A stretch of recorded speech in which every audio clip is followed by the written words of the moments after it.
a top-down, one-directional communication has its limits, especially when people are skeptical of authority, especially when there's already a deep-seated distrust of media or of official sources of information.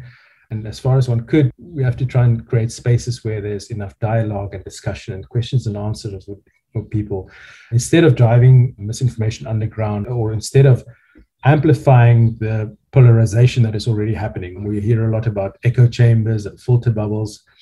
We've seen this play out in politics, and often by shaming people publicly or by making fun of them, you just drive them further into those polarizations. I think that's why it's important to create spaces where people can feel safe to share. I've heard this conspiracy theory here, and you take it seriously and you listen to them and you engage with them. So engagement of civil society, faith communities, family networks, all of these things I think are important. It's also important, I think, in contexts in the global south, because that upholds the freedom of expression.